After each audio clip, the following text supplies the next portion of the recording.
Okay जी, अस्सलाम वालेकुम। तो कल की क्लास में हमने एक नया चैप्टर स्टार्ट किया था। चैप्टर का नाम था कैपेसिटी यूटिलाइजेशन।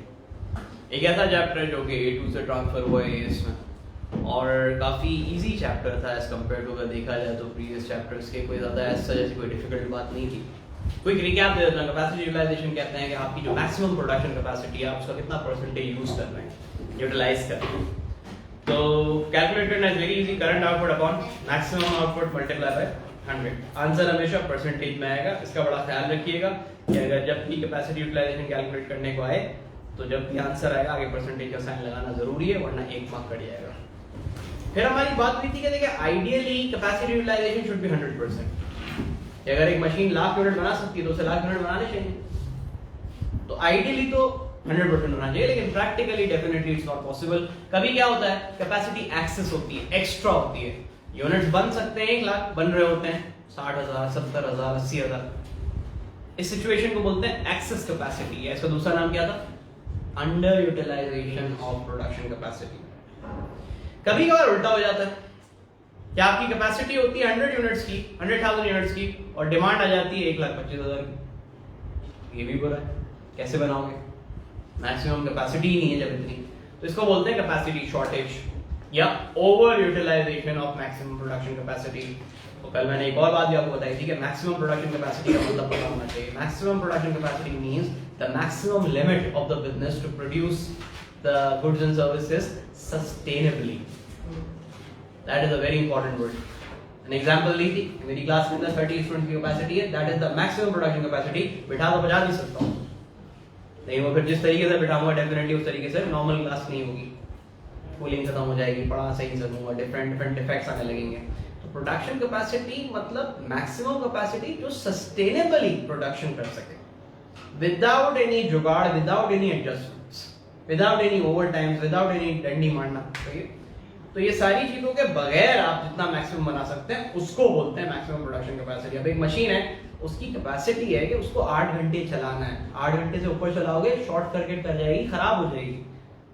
तो वो 8 घंटे में जितना बना सकती है वही उसकी मैक्सिमम प्रोडक्शन कैपेसिटी है। इसका ये मतलब नहीं है कि आप प्रोडक्शन कैपेसिटी बढ़ाने के लिए क्या करोगे, उसे 10 घंटे चलाओगे या 12 घंटे चलाओगे, जल जाएगी machine. Production maximum production capacity की भी एक हद, एक लिमिट है, एक डेफिनेशन है इसकी। तो फिर हमने देखा, दोनों का सोल्यूशन देखा कि भाई कैपेसिटी एक्सेस में है तो हमें पहले रीजंस फाइंड करने चाहिए, फिर रीजंस फाइंड करने के बाद हमें उसके सोल्यूशन की तरफ जाना चाहिए। सोल्यूशन क्या था? अगर टेम्पररी है डू नथिंग, रहने दीजिए, खुद ही सही हो जाएगा। लेकिन अगर परमानेंट है तो अपनी मार्केटिंग सुधारिए, अपनी क्वालिटी को इम्प्रूव कीजिए, चेंज कीजिए, मेथोडोलॉजी चेंज कीजिए, कोई नई टेक्नोलॉजी लाइए, एम्प्लॉइज को मोटिवेट कीजिए, एम्प्लॉइज को ट्रेन कीजिए। और सब कुछ करने के बाद भी लगता है कुछ नहीं हो रहा तो फिर एक्स्ट्रा स्पेस को रेंट आउट कर दीजिए, और अपनी जगह ही नहीं है अगर तो फिर शट डाउन कर दीजिए, वो ऑपरेशन कट कर दीजिए, जिसे हम रैशनलाइजेशन बोलते हैं। और अगर कैपेसिटी यूटिलाइजेशन ज्यादा हो रही हो, यानी शॉर्टेज हो रही हो कैपेसिटी, तो फिर उस सिचुएशन के अंदर क्या करना चाहिए? उस सिचुएशन के अंदर भी अगर देखना चाहिए अगर टेम्पररी है डू नथिंग, लेकिन अगर कस्टमर बड़ा इंपॉर्टेंट है, कस्टमर बड़ा क्लोज है, उसको मना नहीं कर सकते, then you can go for outsourcing. तो फिर आप आउटसोर्सिंग की तरफ भी जा सकते हैं। डेफिनेशन वाली बात है आउटसोर्सिंग की, डेफिनेशन लिखाई थी मैंने आउटसोर्सिंग की। आउटसोर्सिंग की डेफिनेशन नहीं लिखाई, सिर्फ बताया था, ठीक है। आउटसोर्सिंग आज पढ़ाना है मुझे, टॉपिक आज मेरा आउटसोर्सिंग ही है। तो आउटसोर्सिंग की तरफ भी जा सकते हैं, मैं एक्सप्लेन करता हूं व्हाट इज आउटसोर्सिंग। इसके अलावा आप क्या कर सकते हैं? एक्सपैंड करें। फिर जब पता है कि ज्यादा डिमांड है, नहीं है कैपेसिटी, तो एक्सपैंड करें, मोटिवेट करें अपने एम्प्लॉइज को। अपने एम्प्लॉइज को ऐसा ट्रेन करें कि विद इन द कैपेसिटी वो इंक्रीज करके दिखाएं परफॉर्मेंस।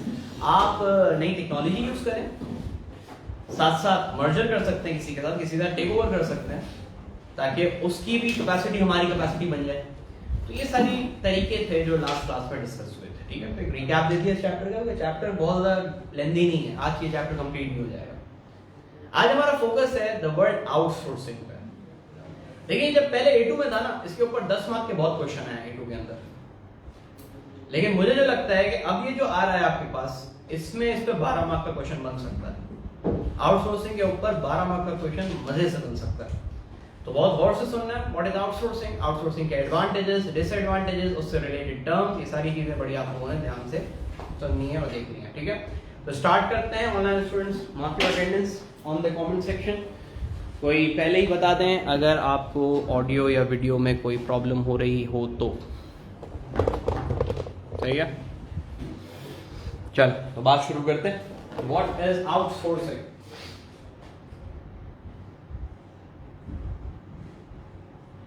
सबसे पहले आउटसोर्सिंग की डेफिनेशन लिखता है, मीन्स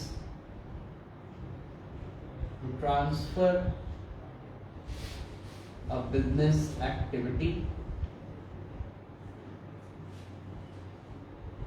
और a function to a third party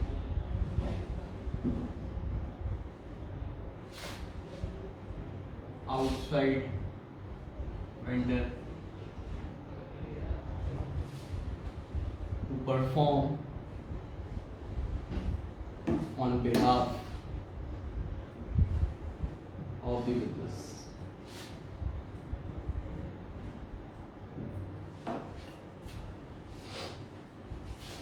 Usually outsourcing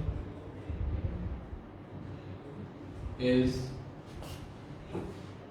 done when the business is facing capacity shortage or if a business does not have the required expertise or resources.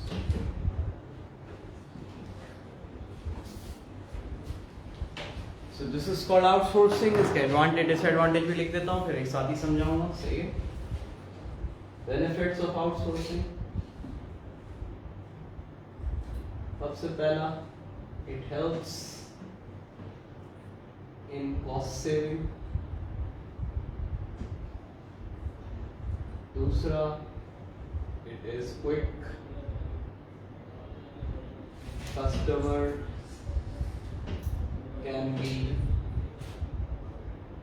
served quickly.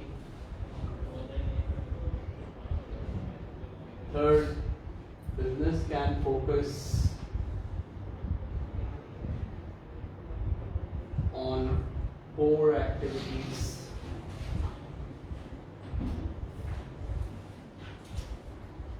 Fourth, outsourcing can increase quality if business do not have expertise. और आखिरी, outsourcing provides time for expansion. Easily arranging finance for growth. These are some benefits of outsourcing, but yes, there are some limitations.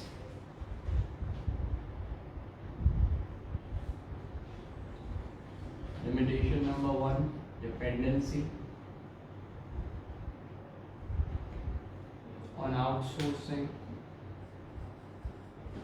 company. If the complete department or a function is outsourced, इसे कहते हैं also known as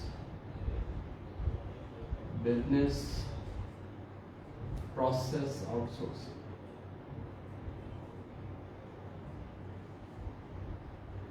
BPO. Second, outsourcing company may increase rates in future.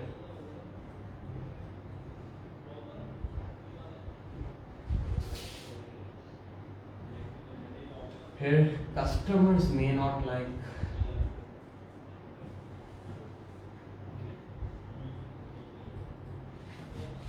the idea of outsourcing.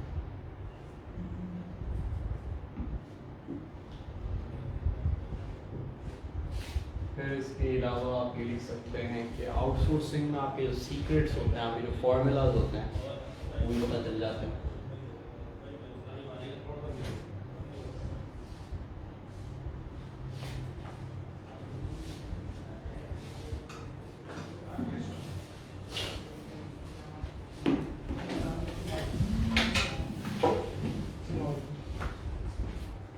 तो ये कुछ limitation है, तो इनको लिखे जरा, फिर हम एक्सप्लेन करते हैं आपको ये टॉपिक. सारी चीज़ें क्लियरली नज़र आ रही होंगी आप लोगों को होपफुली. सब लोग कॉपी करें, फिर एक्सप्लेन करें.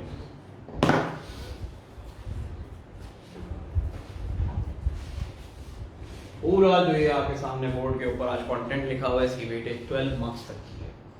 आसान बात है क्या लगे देखिए, लेकिन स्टिल 12 मार्क्स तक की वेटेज है.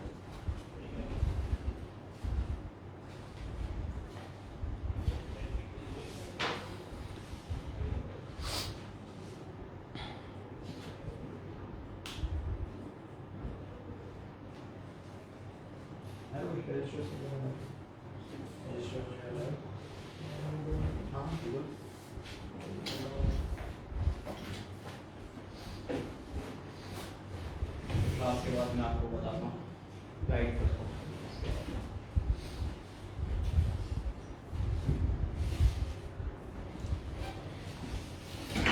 ओके, तो भाई अब सुने क्या आउटसोर्सिंग का एग्जैक्टली मतलब क्या होता है. देखिए, आउटसोर्सिंग का मतलब है सिंपल सादी जबान में अपना काम किसी और से करवाना. अपना काम किसी और से करवाना, और किसी और का मतलब आउटसाइड, कंपनी के बाहर से किसी से करवाना. बिजनेस का अपना फंक्शन है.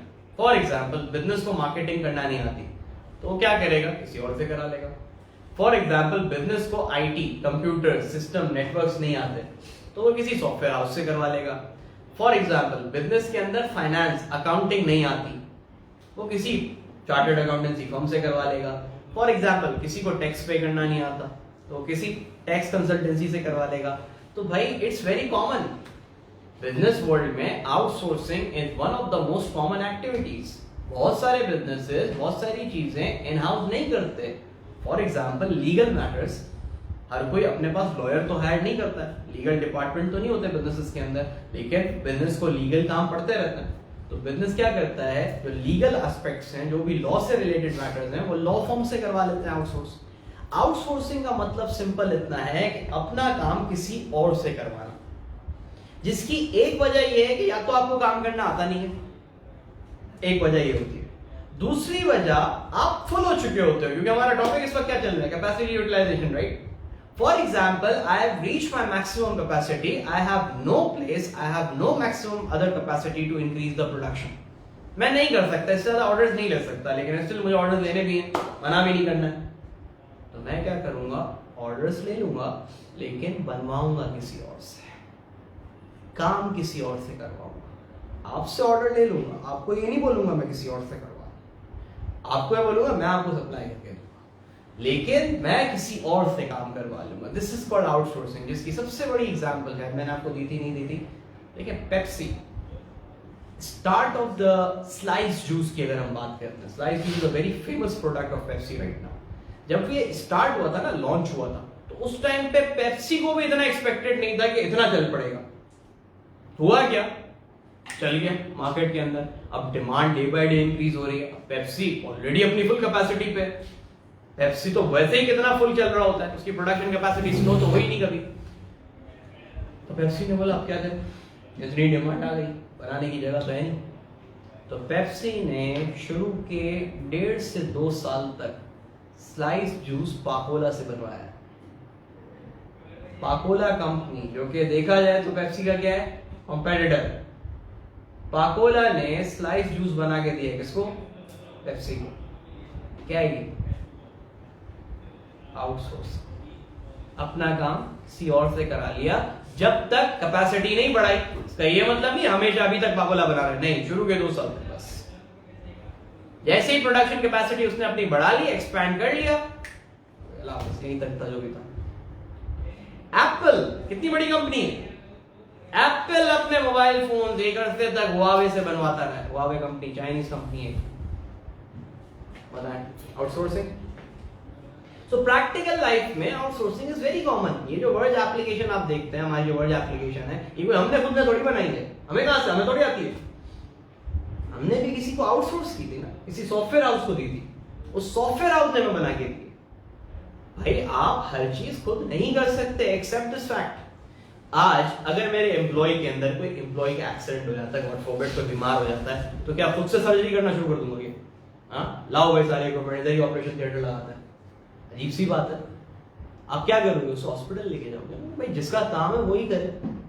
चीजें आउटसोर्स करनी चाहिए। अगर आपको नहीं आती है, जबरदस्ती होशियारी नहीं दिखाई करने की, काम उल्टा कर देंगे, बल्कि और खराब कर देंगे आप।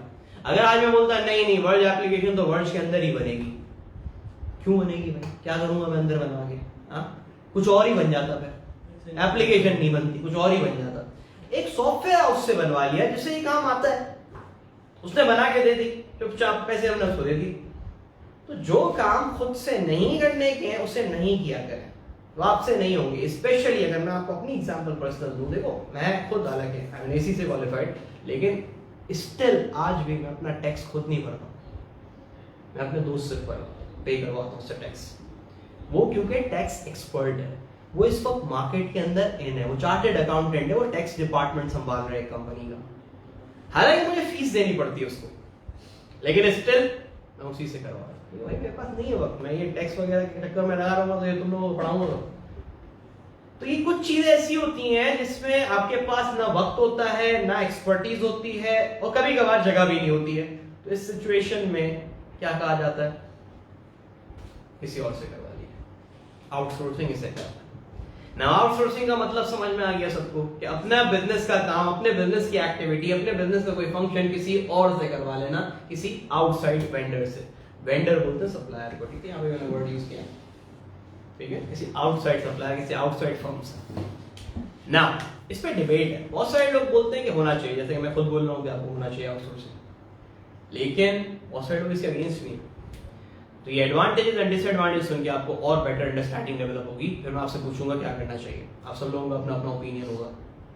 सुनिए सबसे पहली बात, आउटसोर्सिंग का बेनिफिट क्या है? देखिए, आउटसोर्सिंग का सबसे पहला बेनिफिट है कि आपकी कॉस्ट सेविंग करके देता है। देखो, कुछ चीजें ऐसी होती हैं कि जब आप खुद से करने जाते हो ना, तो उसकी कॉस्ट आपको ज्यादा पड़ती है।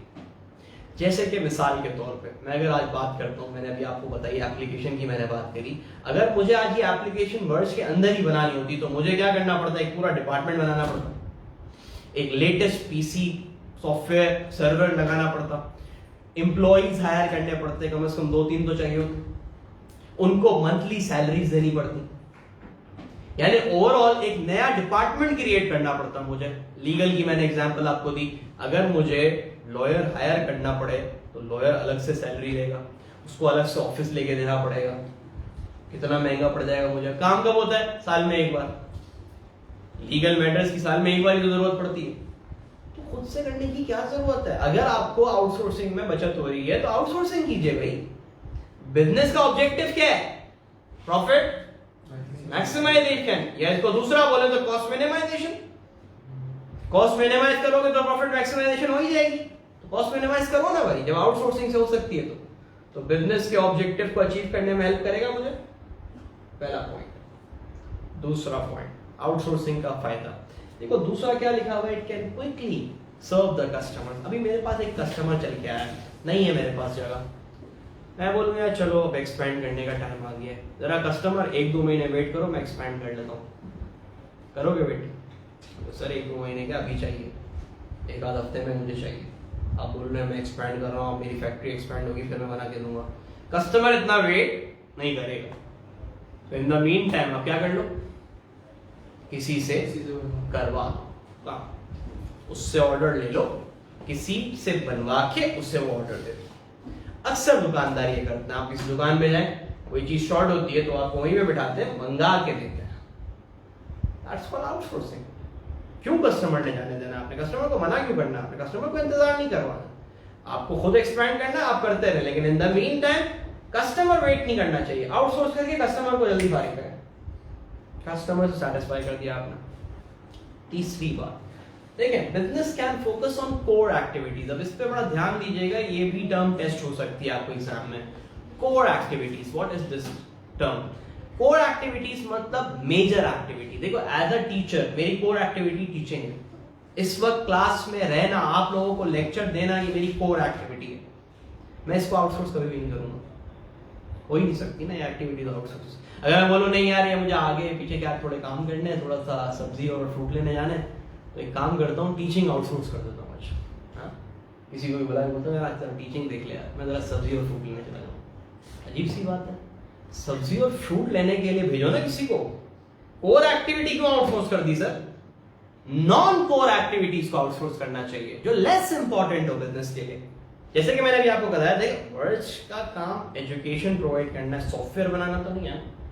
सॉफ्टवेयर बनाना वर्च के लिए एक नॉन कोर एक्टिविटी है, तो एक नॉन कोर एक्टिविटी को हमने आउटसोर्स कर दिया। अपनी कोर एक्टिविटीज को कभी भी आउटसोर्स नहीं किया जाता। तो बिजनेस अपनी कोर एक्टिविटीज पे फोकस कर सकता है। जैसे मैंने भी आपको क्या बताया, अपनी एग्जांपल दी, मैं अपना टैक्स अपने दोस्त से पे करवा देता हूँ, तो इससे होता है क्या है कि मैं अपने कामों पे फोकस कर सकता हूँ। अगर मैं ये सारे काम खुद से करना शुरू कर दूंगा तो मैं अपनी मेन कोर एक्टिविटी पे फोकस लूज कर दूंगा। तो कोर एक्टिविटीज पे फोकस बढ़ जाता है, मेन एक्टिविटीज पे क्वालिटी और ज्यादा इंप्रूव हो जाती है। मैं एक और बात बताऊं, कॉस्ट सेविंग वाला पॉइंट भी है इसमें। मैं अपने दोस्त को 12,000 रुपए देता हूँ टैक्स पे करने के। टैक्स मेरा ये पूरा फाइल करता है, मैं फाइलर, तो मैं टैक्स जब पे करता हूँ गवर्नमेंट को, तो ये टैक्स तो अलग पे करता हूँ, टैक्स पे करने की फीस पे करता हूँ 12,000। क्यों? क्योंकि वो मुझे 50,000 के ऊपर टैक्स बचा के देता है, वो मेरी टैक्स सेविंग भी तो करके देता है मुझे।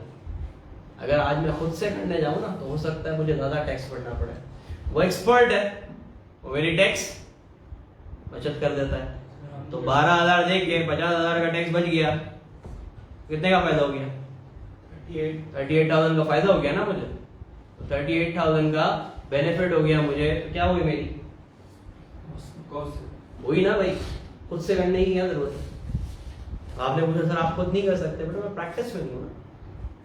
टैक्स मैंने बहुत टाइम पहले पढ़ा हुआ है। अब मैंने क्या जो करंट टैक्स की चेंजेस है वो टर्म मैं उसके अंदर नहीं हूँ ना, प्रैक्टिस में इन्वॉल्व। हर चीज में बंदा एक्सपर्ट तो नहीं हो सकता। अब मैंने मास्टर्स इन इकोनॉमिक्स भी किया, लेकिन इस टाइम पे शायद मैं इकोनॉमिक्स पढ़ाने की पोजीशन में बिल्कुल नहीं हूँ, मैंने सालों से नहीं देखी इकोनॉमिक्स। इसका ये मतलब थोड़ी जो क्वालिफाइड आपके पास है क्वालिफिकेशन आप वो चीज पढ़ाना शुरू कर दोगे, एक्सपर्ट तो नहीं हो ना उसमें, टाइम हो गया बहुत ज्यादा। तो भाई कुछ चीजें आपको आउटसोर्स करानी पड़ती है, कुछ चीजें आपको किसी और से करा लेनी चाहिए। तो ये बेनिफिट्स हैं। फिर आगे आए, outsourcing can increase quality the business do not have expertise. अब इसकी मैं आपको एग्जांपल देता हूँ। इंजीनियर्स हैं या डॉक्टर्स हैं, क्लिनिक खोलते हैं, अपनी कंपनी खोलते हैं, क्या उन्हें अकाउंटिंग आती होगी? बताओ भाई, अकाउंटेंट्स को अकाउंटिंग नहीं आती सही से, अकाउंटिंग स्टूडेंट्स को अकाउंटिंग सही नहीं आती है, तो ये इंजीनियर्स और डॉक्टर्स को कहां से आएगी? इसका मतलब क्या है कि अगर आज ये होशियारी करना खुद से शुरू कर दें, इंजीनियर बोले नहीं नहीं नहीं हम अकाउंटेंट हायर करेंगे, अपना खुद अकाउंटिंग खुद करेंगे, वो अकाउंटेंट ऐसा चूना लगाएगा, ऐसा फ्रॉड करेगा, ऐसी गलतियां करेगा और वो लोग कुछ पिक भी नहीं कर पाएंगे। अजीब ही कुछ अकाउंटिंग हो रही होगी। क्या करना चाहिए? ऐसी फर्म्स को ये काम आउटसोर्स कर देना चाहिए। एक ऐसी रेप्यूटेबल फर्म से करा लें, सीए फर्म से करा लें, किसी कंसल्टेंसी फर्म से करा लें जिसकी रेपुटेशन हो मार्केट में, वो आपको कर देगा काम। वो आप बोलेंगे सर वो भी तो गलत कर सकता है। Basically definitely there are chances, but definitely आप आउटसोर्सिंग कराओगे ही ऐसे से ना जिसकी कोई मार्केट में रेपुटेशन होगी। किसी से भी चढ़ते बढ़ते बंदे को तो आउटसोर्सिंग नहीं कर दोगे ना। तो एक सर्टिफाइड फर्म से एक अच्छे बंदे से करवाओगे तो डेफिनेटली चांसेस यही हैं उसमें क्वालिटी ज्यादा होगी, क्योंकि वो एक्सपर्ट है, उसको काम करना आता है, वो देख लेगा, आपकी सारी चीजों को संभाल लेगा। जैसे मैंने अभी एग्जांपल दी, कोई बंदा बीमार हो जाता है, एक्सीडेंट हो जाता है, तो मैं खुद से तो इलाज करना शुरू नहीं कर दूंगा ना। कहाँ लेके जाऊंगा? हॉस्पिटल लेके जाऊंगा, डॉक्टर लेके जाऊंगा, क्योंकि मुझे उस पर ट्रस्ट है, सर्टिफाइड बंदा, उसको आता है इलाज करना, तो उसके इलाज करने में ज्यादा क्वालिटी होगी रादर देन मैं खुद उसको पट्टियां मारूं। तो समटाइम्स आउटसोर्सिंग आपकी क्वालिटी ऑफ ऑपरेशंस को इंप्रूव कर देता है। फिर एक और फायदा कॉल आपका आउटसोर्सिंग का क्या, outsourcing provides time for expansion. देखो अभी मुझे पता चल गया कि अब मुझे जगह बढ़ानी है, राइट, क्योंकि आप ऑर्डर ज्यादा आ रहे हैं, तो भाई जादू थोड़ी है। आपने चैप्टर नंबर 3 में पढ़ा है एक्सपेंशन टेक्स टाइम, पैसा लगता है उसके अंदर, ठीक ठाक रिसोर्सेज लगती है, मजाक थोड़ी है आपने फैक्ट्री को बढ़ा दिया एक दिन में। तो आपको वक्त चाहिए, पैसा चाहिए, तो इन द मीन टाइम कुछ तो करना है ना। इन द मीन टाइम आउटसोर्सिंग आपको मोहलत दे देगा। आउटसोर्सिंग कंपनी से क्या होगा, सुकून में आ जाओगे। अभी पेप्सी वाली एग्जांपल दी, 2 साल तक पाकोला ने काम संभाल लिया ना पेप्सी का, तो इस 2 साल में उसने अपने आप को एक्सपैंड किया फर्दर, नए इक्विपमेंट्स, नई मशीनें, जगह बढ़ा ली, तो आपको और मोहलत मिल जाती है। अब रिसोर्सेज अरेंज करना, पैसा अरेंज करना और आसान हो जाता है। अब वो अगर बोलते हैं यार चलो खैर 2 साल तक तो किसी को दे दिया ना, एक टास्क दे दिया, आउटसोर्स कर दिया। So this is called outsourcing. Outsourcing के बेनिफिट्स हैं, और मैंने जैसा कि कहा आपको प्रैक्टिकल एग्जांपल से प्रूव किया कि यस प्रैक्टिकल लाइफ में आउटसोर्सिंग होती है। समझ आ गई बात, बेनिफिट्स क्लियर है सबको। Now will talk about some limitations, some threats of outsourcing. सबसे पहला थ्रेट, अगर आपने अपने बिजनेस की कोई नॉन कोर एक्टिविटी को आउटसोर्स नहीं किया, कोर एक्टिविटी को आउटसोर्स कर दिया, सपोज आपने मार्केटिंग डिपार्टमेंट पूरा दे दिया एक मार्केटिंग एजेंसी को, या आप अपने पूरा एचआर डिपार्टमेंट अपने किसी एचआर फर्म को दे दिया, या आपने अपना पूरा अकाउंटिंग एंड फाइनेंस डिपार्टमेंट क्या कर दिया, आउटसोर्स कर दिया। इसका मतलब है आपने पूरा बिजनेस का फंक्शन, एक पूरा बिजनेस का प्रोसेस आउटसोर्स कर दिया है। इसे कहते हैं बीपीओ, बिजनेस प्रोसेस आउटसोर्सिंग। अब इस टाइम आपने कोई छोटी एक्टिविटी आउटसोर्स नहीं की है, आपने क्या किया है, पूरा का पूरा बिजनेस फंक्शन आउटसोर्स कर दिया है। अब आप बुरी तरह से डिपेंडेंट हो गए उस पर। अब आप आउटसोर्सिंग फर्म पे कंप्लीटली डिपेंडेंट हो। किसी भी टाइम एक्सप्लॉइट कर देगा वो आपको, किसी भी टाइम रेट बढ़ा देगा, किसी भी टाइम स्टॉप कर देगा सर्विसेज देना। आपने तो बोला था एग्रीमेंट होगा, बिल्कुल होगा एग्रीमेंट। एग्रीमेंट भी एक टाइम तक का होगा ना। सपोज अग्रीमेंट हुआ, आपने एग्रीमेंट कर लिया, अब उस एग्रीमेंट के बाद 2 साल हो गए, आपने आउटसोर्स कर लिया, एग्रीमेंट रिन्यू करने का भी तो टाइम आएगा।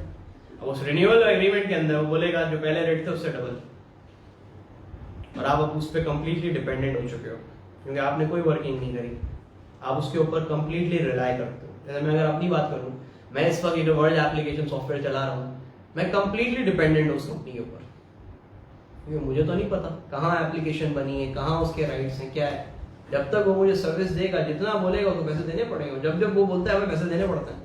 कभी बोलता है गूगल के रेट्स हैं, कभी बोलता है यूट्यूब के रेट्स हैं, जो बोलता है मानना पड़ता है। क्या करेंगे, because we are dependent, we cannot do anything, we have to rely on it. जो बोलेगा करना पड़ेगा। तो यस, जैसे कहना चाहिए ना, you are handicapped now. Once आपने एक अपना पूरा बिजनेस का फंक्शन आउटसोर्स कर दिया, अब आप हैंडीकैप हो चुके, माजूर हो चुके हैं, उसी के सहारे पे चले गए आप।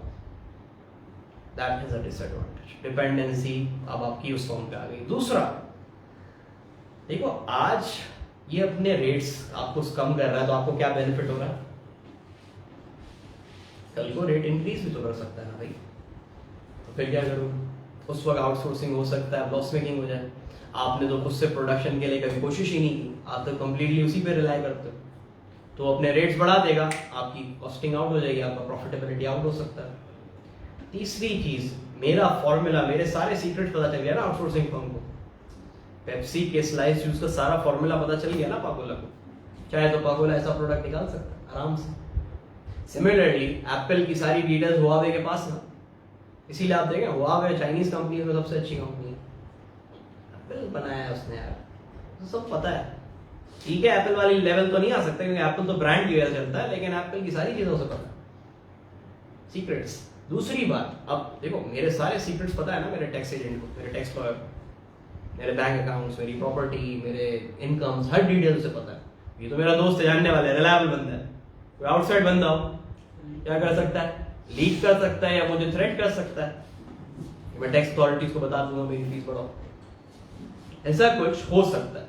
इसीलिए कहा जाता है आउटसोर्सिंग कंपनीज बड़ा सोच समझ के सेलेक्ट करनी चाहिए। किसी को भी आउटसोर्सिंग नहीं करनी चाहिए, बंदा रिलायबल होना चाहिए, बंदा ट्रस्टवर्दी होना चाहिए, जिस पे आप भरोसा कर सकें। ऐसा ना हो कि वो आगे जाके आपको एक्सप्लॉइट करे और आगे जाके आपकी सीक्रेट्स और कॉपी को लीक कर दे या खुद ही कॉपी कर ले। और आउटसोर्सिंग का एक और नुकसान ये भी है कि देखो कस्टमर शायद इस चीज को पसंद ना करें। जैसे फॉर एग्जांपल कल मैंने बात बताई थी कि सपोज सीट्स हो गई फुल, अब एक नया स्टूडेंट आया आज, कल ही आता तो शायद हो सकता है इससे पहले जब क्लासेस फुल होती है तो उसको जगह नहीं मिलती।